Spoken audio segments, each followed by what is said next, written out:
What's up? You're watching AFTERBUZZ TV Football Off-Season show. I'm your host, Brandon London, and today we have Chris Barker, Miami Dolphins expert, insider, blogger, diehard fan, whatever you want to call him, and he's coming up now.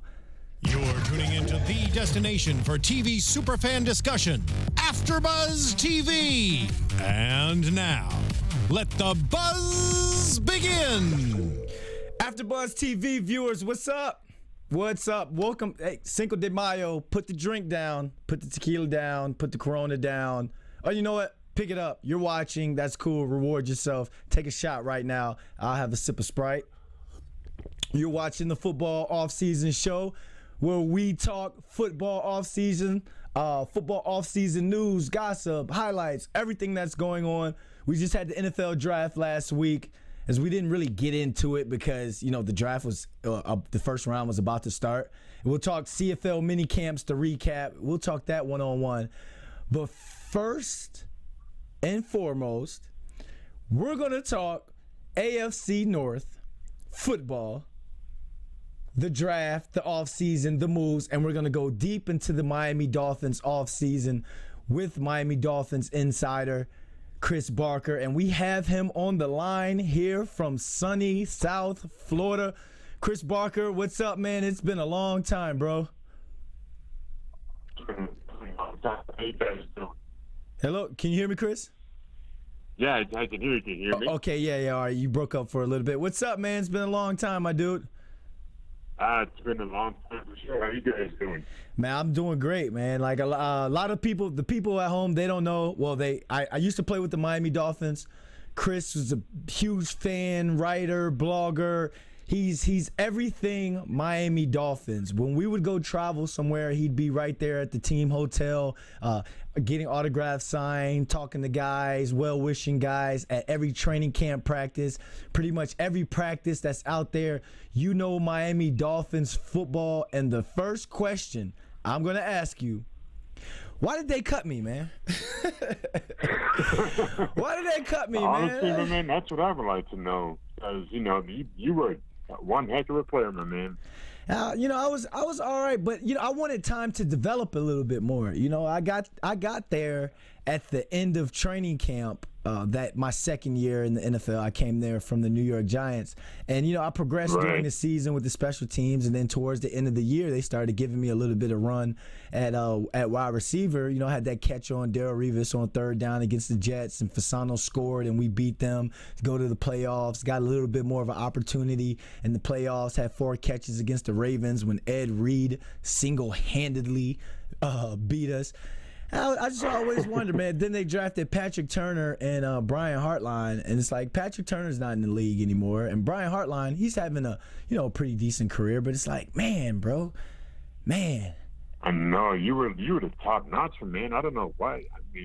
I mean, I'm still shocked that they did what they did. But you know what? That created the curse of Brandon London because the Miami Dolphins haven't been back to the playoffs since I was released.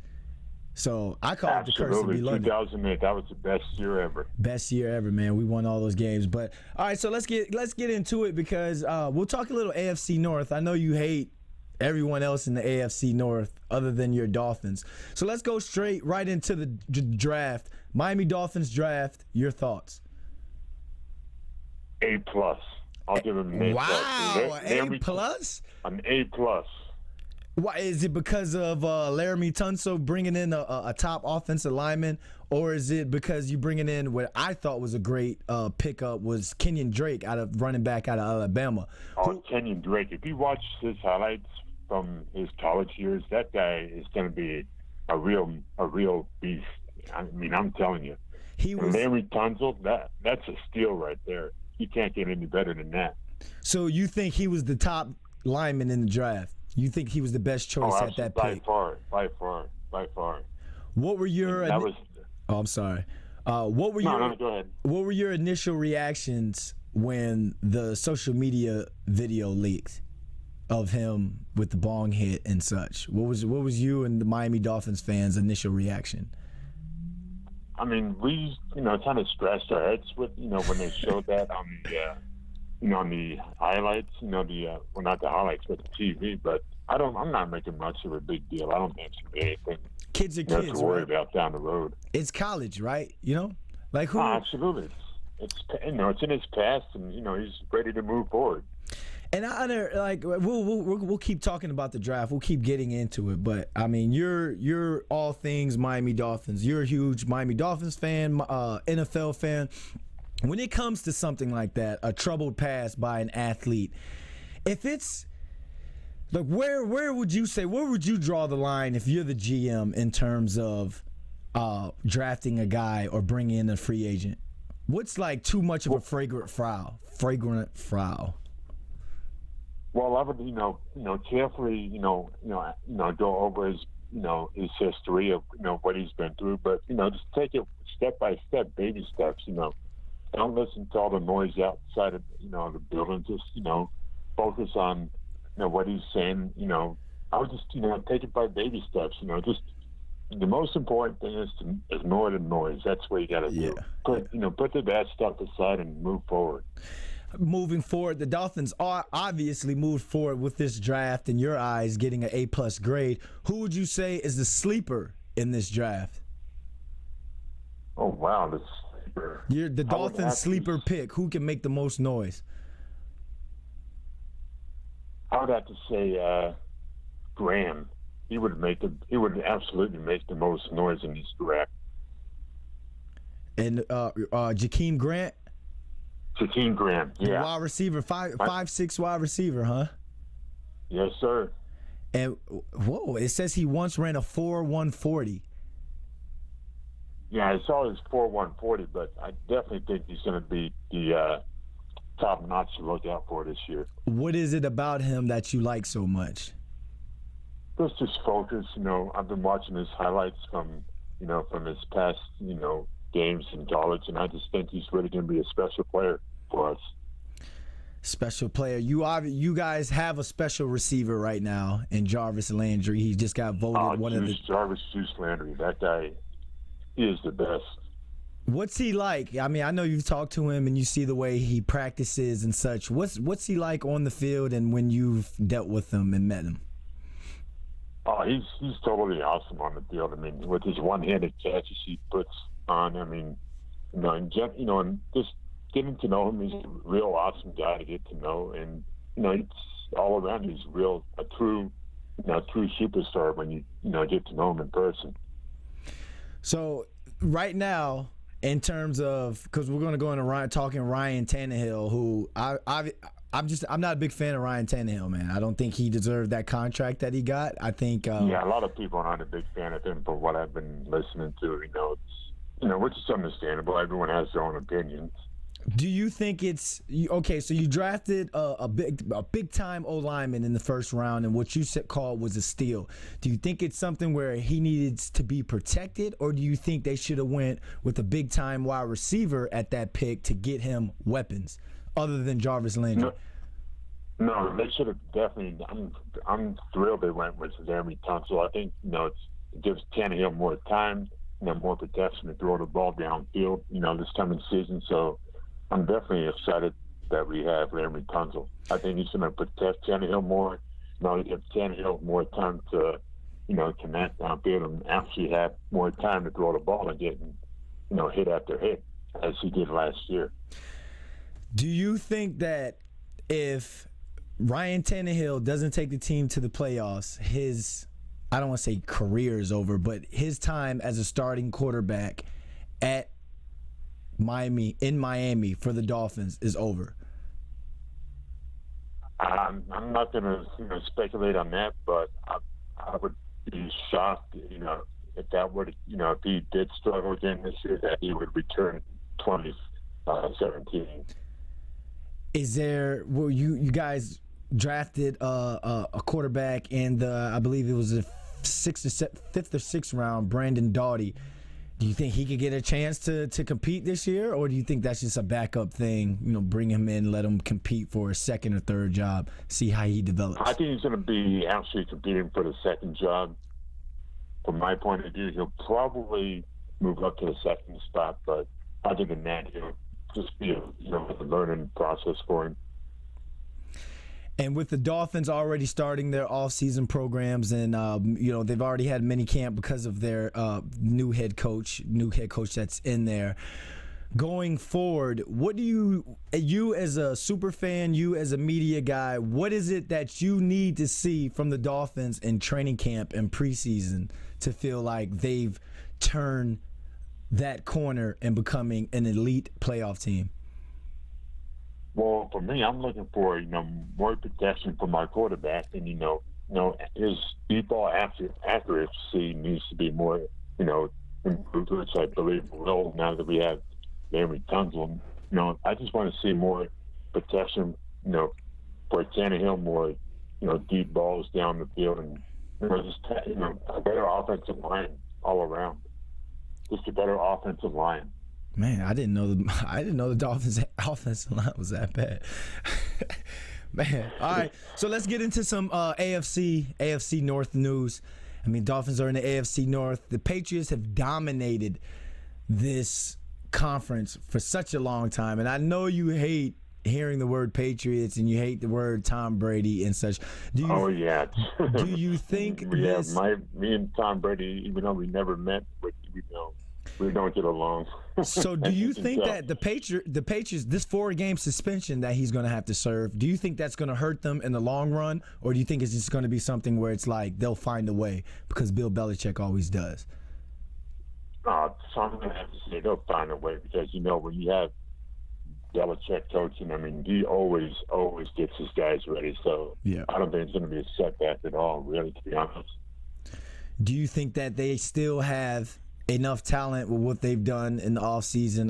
Brendan LaFell's gone. They signed LeGarrette Blount back. Chandler Jones is gone. They brought in Brett Hogan. Do you think that they've brought in enough players for that system to work another year, or do you think it's over for them?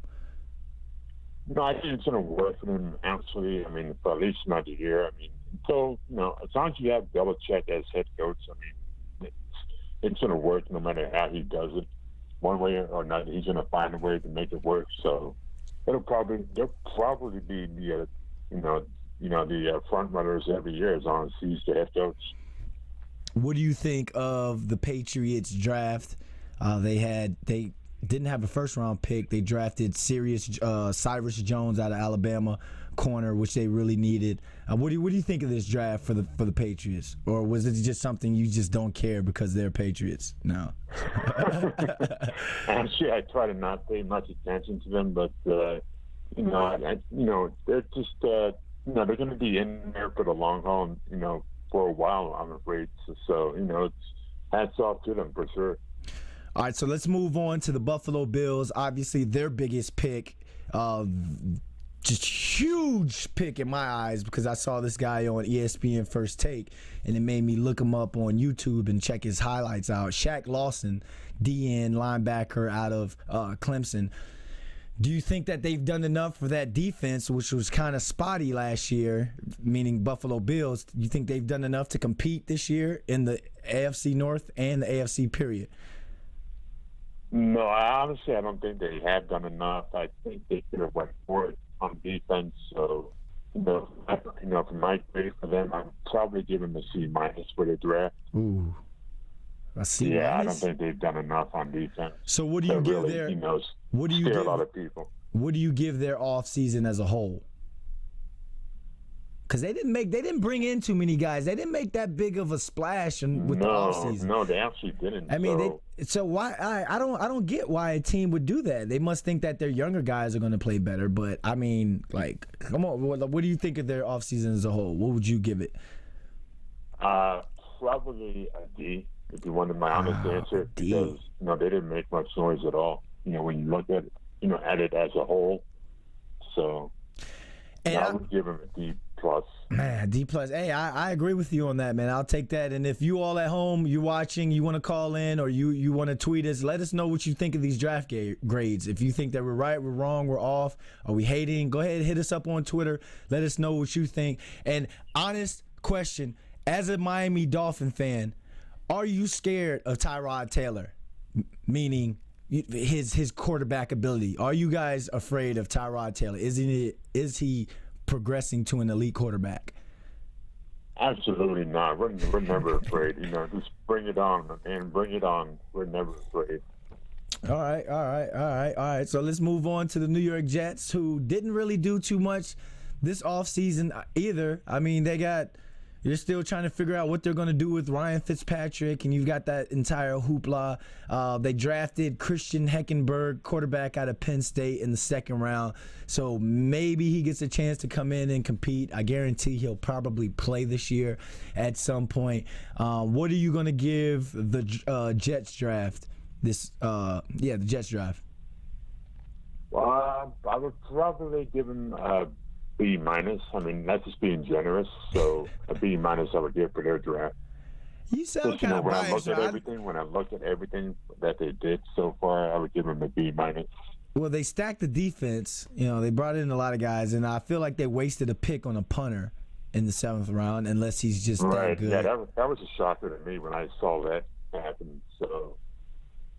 I mean, a B- is being generous, so I'll just leave it at that. Well, is Ryan Fitzpatrick a guy who, I don't want to say scared, because I don't want to make it like, I'm scared of him or whatever, but in terms of it's games on the line, game-winning drive, Dolphins defense is on the field, Ryan Fitzpatrick brings his offense onto the field. Is that a quarterback where you're like, he could do something with this, or do you just feel like game over, he's not that guy? I'm going to have to say, like the last, he was really lighting up the, yards and stats from last year. So I'm going to have to say he could probably pull off an upset if he wanted to. Really? Yeah. No. Yeah, I've watched him play, my man. So I would have to say he could pull off an upset. Is it because of because of his talents, or is it because of his weapons? I mean, come on, Brandon Marshall is a top 5 receiver in the NFL. Oh, he definitely has the weapons, and he can move around in the pocket like we've all seen. So he's got the tools. He's definitely got the tools. I'm not gonna hate on Ryan Fitzpatrick anymore. I've been hating on him kind of hard on this show. That's saying he's not the guy, but now that you broke it down like that, and you're saying he has tools, he's a little mobile and such. I listen to Skip Bayless too much. I watch First Take, and Skip Bayless hates on him, so I hate on him as well. And that's all four. That's all 4 teams with the drafts. Just before, and even this is for me as well, and I'm sure the audience at home want to know, how did you get in to being such a diehard Dolphins fan, and how long has this been going on for you? Ever since Marino and Shore years. Dan Marino, Dan the man, he's the one who started to get me to love the Dolphins as much as I do now. He's the one that started it, so hats off to him. And you've even I've seen you taking pictures and posting pictures with Dan and such, right? Oh, yeah. As you know, I've been all over the place with the Miami Dolphins, so it's been an awesome experience, no doubt. And what kind of wrapping up, what events or what type of things do you have coming up with the Dolphins organization and with your blog and your website and such? Well, right now it's pretty much quiet time because now that the draft is over, it's mini camp is weekend rookies, so I'll be blogging a few stories on them once everything gets rolling. So I'll be having a few blogs coming up soon. But other than that, not much happening really until Dennis Sedorn in late July. Give me a prediction of what you think the Dolphins' record is going to be, and if you think they're going to the playoffs or not. I'm going to say 10-6, and they get in as a wild card. Ooh, 10-6. That's a bold prediction, man. Yeah, but I have a feeling that Coach Dace is going to do some awesome stuff in his first year. So I'm looking at 10-6, and they get it. So go ahead and let the people know where they can find you on social media and the website, or link to your blog, man. They can find me on Twitter at Mr. Golf Fanatic. My Facebook page is facebook.com/CFL CBarker13, and my blog is at Mr. Dolphin at 13. If you want to find my blogs and such. Yeah, you guys got to check that blog out. If you're a Dolphins fan, you already know who this guy is. If you're an AFC North fan, you got to check him out. If you're a football fan in general, it's great to get a different perspective from someone else other than the same guys, the Mel Carpers and all these guys who we watch on TV all the time. Hey, Chris, man, thanks for you coming on, bro. We've been trying to hook up for a bit. I'm glad you came on, and I appreciate the insight, man. Oh, I appreciate your time, and thanks for having me on your show. I appreciate it very much, man. No problem, man. Take it easy. You too. Take care. That was Chris Barker, ladies and gentlemen, Miami Dolphins insider. Man, he knows everything about the Dolphins. Maybe I should have asked more questions. I should have brought out more. Got him to give more. Maybe even gave us some dirt or two, you know. But me being a former football player, former Dolphin, former New York Giant, I'm not big in the dirt with athletes and such because, you know, everyone does dirt. But since we're on the pedestal or whatever, then, you know, what we do comes into the light a little bit more. But the curse of Brandon London, a.k.a. the curse of B. London, down in South Florida is real. You heard the man say that they haven't went to the playoffs ever since I was released. It's true. Go ahead. Go Google it. Go Google it. And go Google if I had the 4 catches in that playoff game. I mean, I'm not bragging. I'm not saying like, oh, I have 4 catches, 150 yards, and 6 touchdowns. No, I'm not.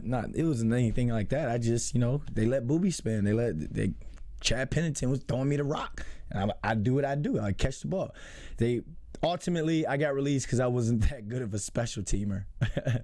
How good I wasn't good on special teams, ladies and gentlemen. So, you know, I did my thing up in Canada. Now I'm here looking at you. So let's go ahead and change over to the CFL part of the show. Let's talk some CFL football. Luke Mullender cannot be here today because he's dealing with the fires up there in Fort McMurray, up in Alberta.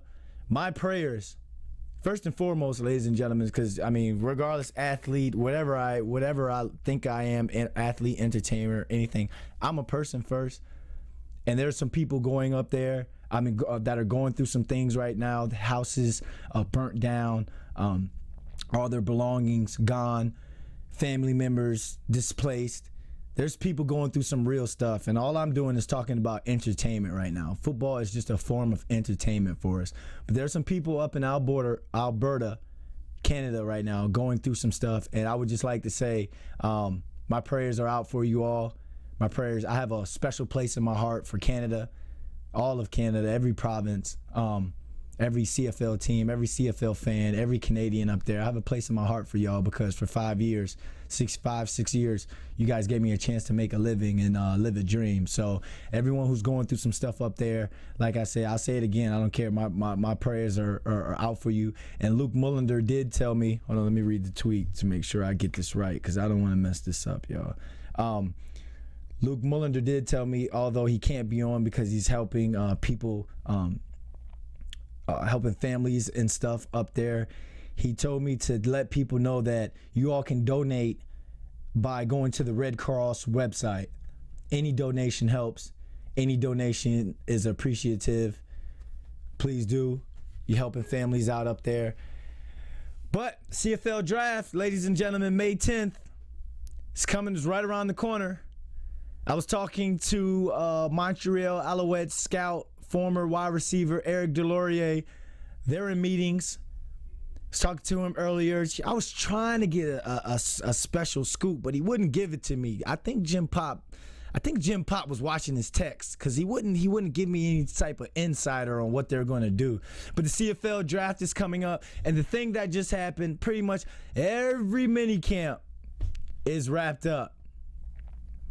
Every mini camp is wrapped up. So the next thing that we have coming up, ladies and gentlemen, is training camp. The worst part of football, hands down. But just to go through some of the news that's been going on through the CFL, because I check it all the time. And you know I want Paul LaPolice's job. Everyone knows that. Well, not not that he's coaching with Winnipeg now.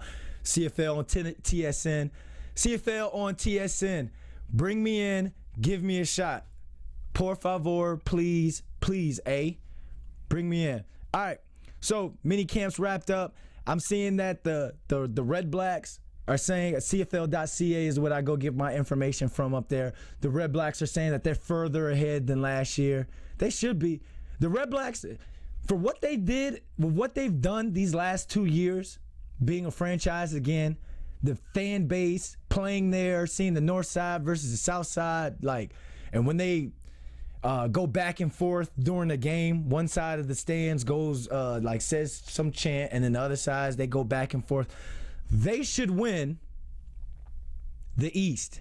And I know everyone in Montreal right now is looking at me like, oh, you turncoat, you hater. I get it. I know. I'm an Alouette by heart. I still have my Alouette feathers behind me on my back.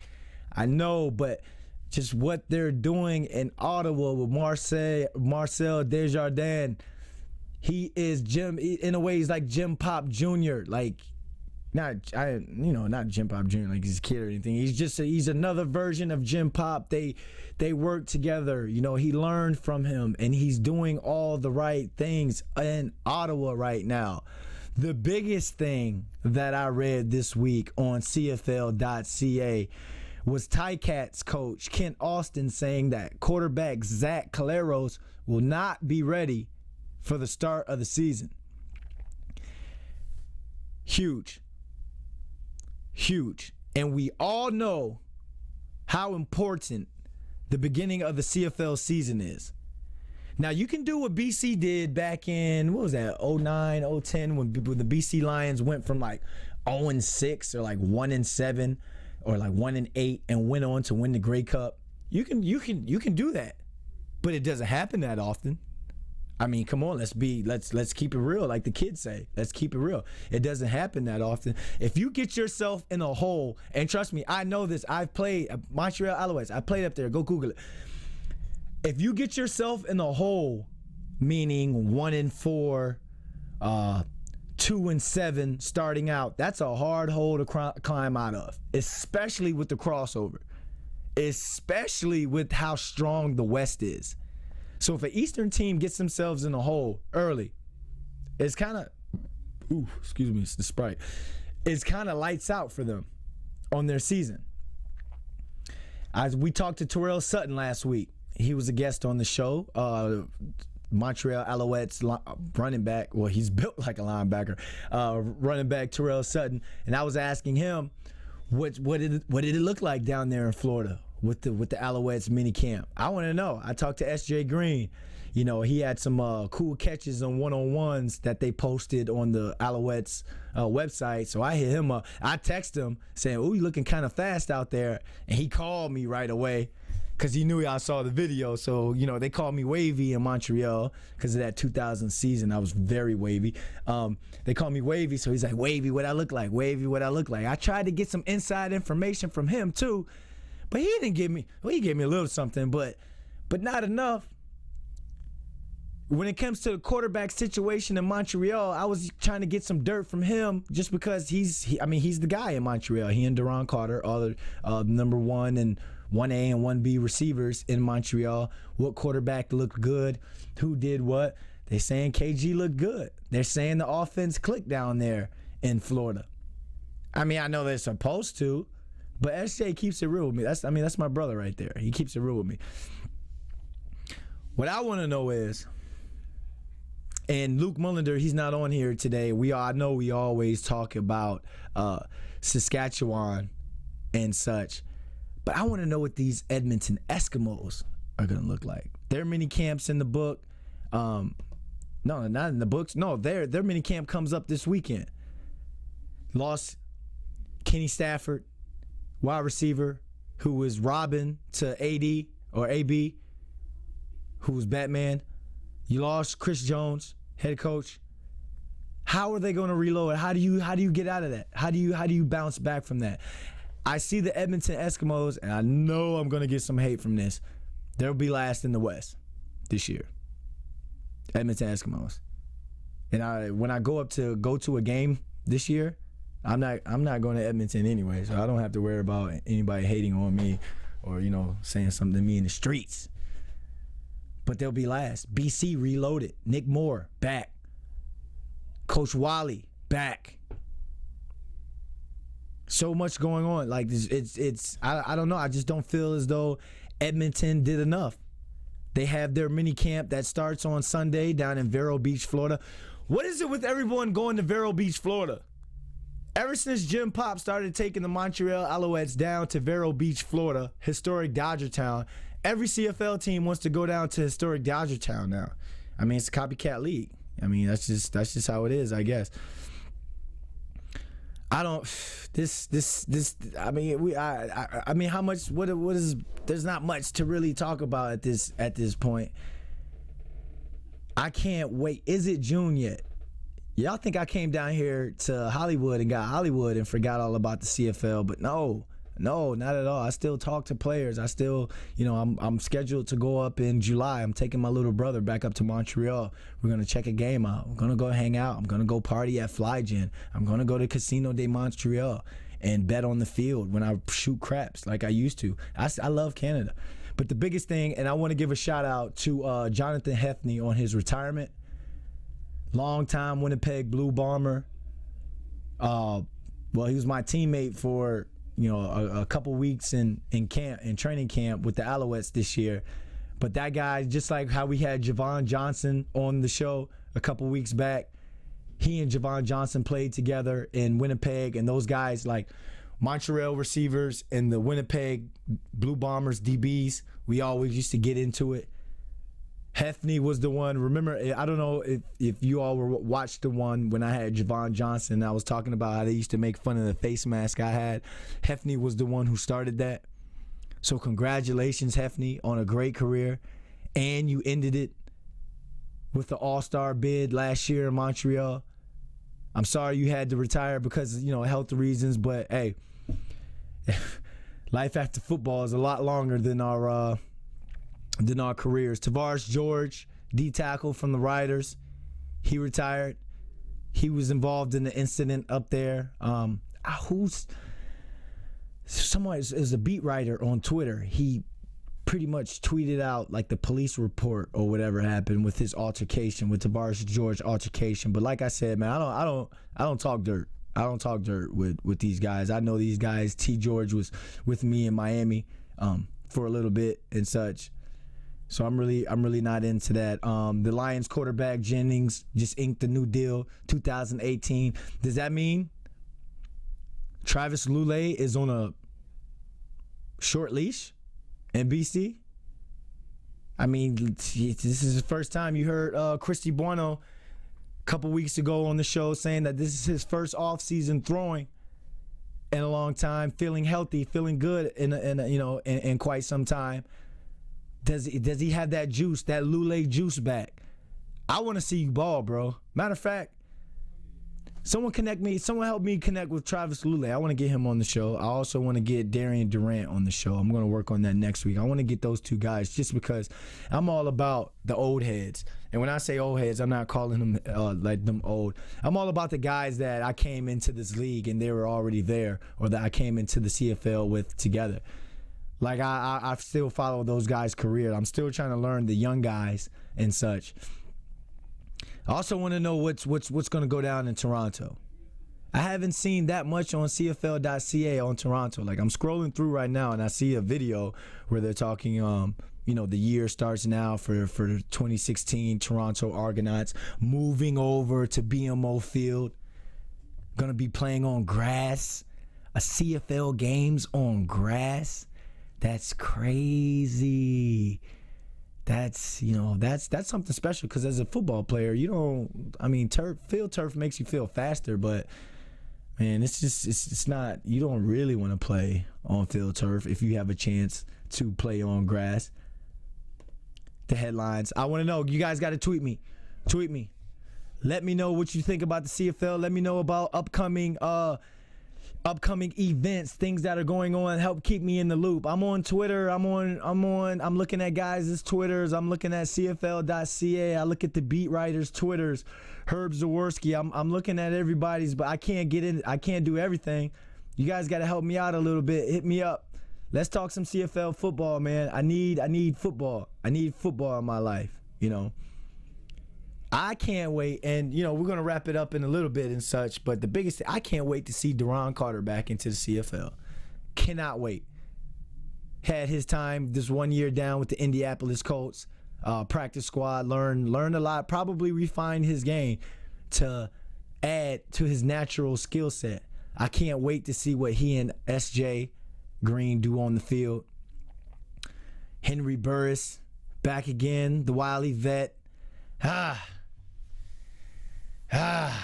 Man, gonna have ourselves a season in the CFL, ladies and gentlemen. I always say ladies and gentlemen. That's one of my phrases, one of my things. But as we're gonna go ahead and wrap this up, today's version of the Football After Show on AfterBuzz TV. I'm Brandon London. You can find me at Cultured Athlete on all your social media platforms. I like to keep it with one. You can check out at AfterBuzz. They have after shows on just about every TV show that's out there. And we need to start the hashtag BL on TSN. BL on TSN. I want Paul LaPolice's old job. CFL on TSN. You know how to reach me. Thanks for watching, ladies and gentlemen. Next week, it's going to be a weird week. I'm going to have to pre-tape and then tape the show sometime like Tuesday and then air it Thursday because I just booked a commercial, a power tool commercial that shoots in South Carolina. Got to go make that money, y'all. Thanks for watching. From executive producers Maria Menounos, Kevin Undergaro, Phil Svitek, and the entire AfterBuzz TV staff, we would like to thank you for listening to the AfterBuzz TV network. To watch or listen to other after shows and post comments or questions, be sure to visit AfterBuzzTV.com. I'm Sir Richard Wentworth, and this has been a presentation of AfterBuzz TV. Buzz you later. The views expressed herein are those of the hosts only and do not necessarily reflect the views of AfterBuzz TV or its owners or principals.